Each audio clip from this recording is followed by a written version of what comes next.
చేయబాక అప్పుడే.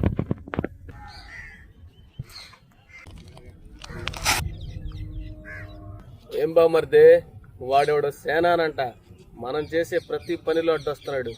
ఏం చేద్దామంటావు? నల్లకోటు ఉందనే బావా. నల్లకోట? వాడు మనం చేసే ప్రతి కబ్జా దందా సెటిల్మెంట్లలో అడ్డొస్తున్నాడు. వాడి ధైర్యం వాళ్ళ తమ్ముళ్ళే బావా. ముందు వాళ్ళని వేసేస్తే వీళ్ళ ఇల్లుకి వస్తాడు. ముందు వాళ్ళిద్దరు తమ్ముళ్ళు వేసేద్దాం. ఇప్పుడు నన్ను ఏం చేయమంటావు బావా? అర్జున్ గాడికి ఫోన్ చేయి.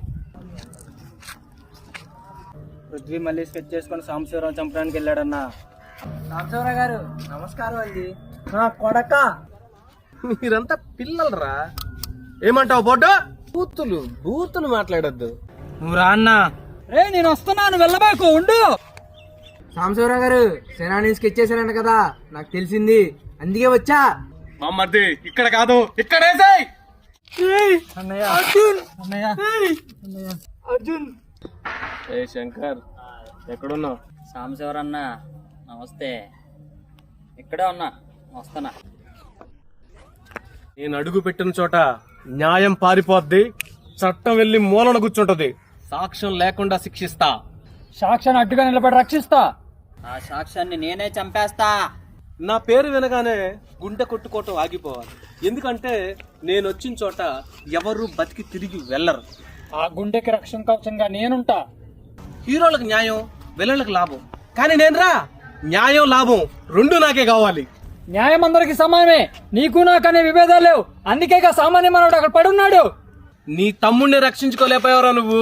నువ్వే సామాన్య మానవులు కాపాడతావు. నా తమ్ముడిని కాపాడతా, న్యాయాన్ని కాపాడతా. న్యాయం కోసమే నా పోరాటం, చట్టం కోసం ఎక్కడికైనా నిలబడతా. చట్టం, నేను చేసే పనికి చట్టమే అడ్డమైతే ఆ చట్టాన్ని చీల్చేస్తా. బామర్ది రారా, నాకు అండగా ఉంటుంది. నేనందే. చెప్పండి సాంబశివరావు గారు. నీకెంత కావాలంటే అంత తీసుకో, వాడు మాత్రం మిగలకూడదు. సాంబశివరావు గారు, సేనాన్ని చంపాలంటే మినిమం ₹1,00,00,000 ఉండాలి. అడ్వాన్స్గా 5 లక్షలు ఇవ్వండి. పంపించా చూసుకో. ఒక్కసారి ఈ నందికి సుపారీ ఇచ్చారంటే నరకంలో ఆ ఎమ్ముడైనా సరే 7 తలుపులు తీయాల్సిందే. సార్ నమస్కారం సార్.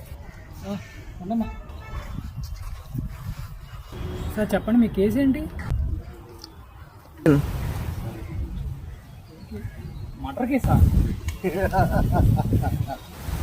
నరరూప రాక్షసులను చూసుంటావు, చట్టవాళ్ళని చూసుంటావు.